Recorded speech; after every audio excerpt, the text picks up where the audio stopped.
Assalamualaikum warahmatullahi wabarakatuh.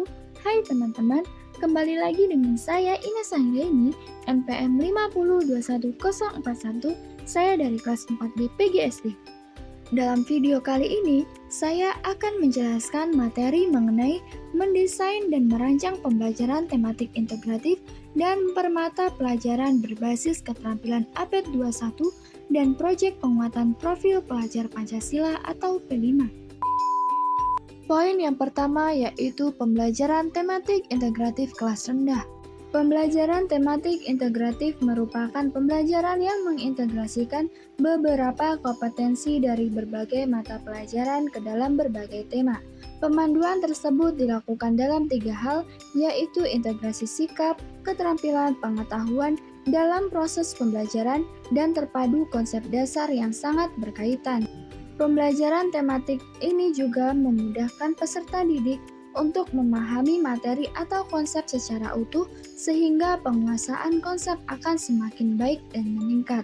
Next ke poin yang kedua, pembelajaran permata pelajaran kurikulum merdeka atau KURMA. Dalam kurikulum merdeka, mata pelajaran IPA dan IPS digabungkan menjadi mata pelajaran ilmu pengetahuan alam dan sosial atau IPAS, dengan harapan dapat memicu anak untuk dapat mengelola lingkungan alam dan sosial dalam satu kesatuan. Adapun struktur kurikulum SD kelas rendah yang pertama yaitu struktur kurikulum SD kelas 1. Struktur kurikulum merdeka kelas 1 termasuk fase A. Mapel wajib terdiri dari pendidikan agama dan budi pekerti, pendidikan Pancasila, bahasa Indonesia, matematika, pendidikan jasmani, olahraga dan kesehatan, seni dan budaya. Sedangkan dalam mata pelajaran pilihan hanya bahasa Inggris, muatan lokal, dan mata pelajaran lain yang disiapkan oleh satuan pendidikan.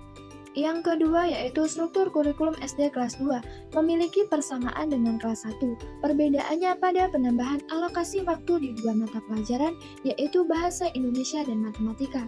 Sedangkan struktur kurikulum SD kelas 3, 4, dan 5 memiliki alokasi waktu yang sama di setiap mata pelajaran.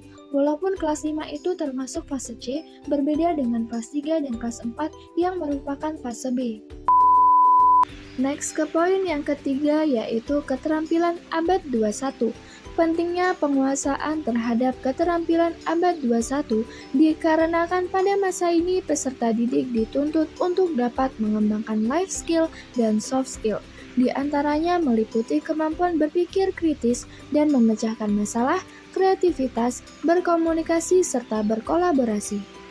Adapun tahapan pelaksanaan pembelajaran tematik integratif pada abad 21 yaitu yang pertama menentukan tema, 2 mengintegrasikan tema dengan kurikulum, 3 mendesain rencana pembelajaran, 4 melaksanakan aktivitas belajar.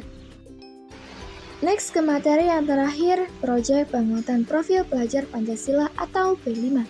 Proyek penguatan profil pelajar Pancasila adalah pembelajaran lintas disiplin ilmu untuk mengamati dan memikirkan solusi terhadap permasalahan di lingkungan sekitarnya.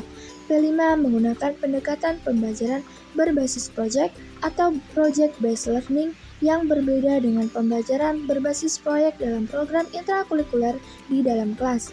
Proyek ini diselenggarakan melalui penanaman karakter pada pribadi peserta didik berdasarkan nilai-nilai Pancasila. P5 mengandung upaya menjadikan peserta didik sebagai penerus bangsa yang unggul serta produktif sekaligus mampu berpartisipasi dalam pembangunan global yang berkesinambungan. Prinsip P5 yaitu holistik kontekstual, berpusat pada peserta didik dan eksploratif.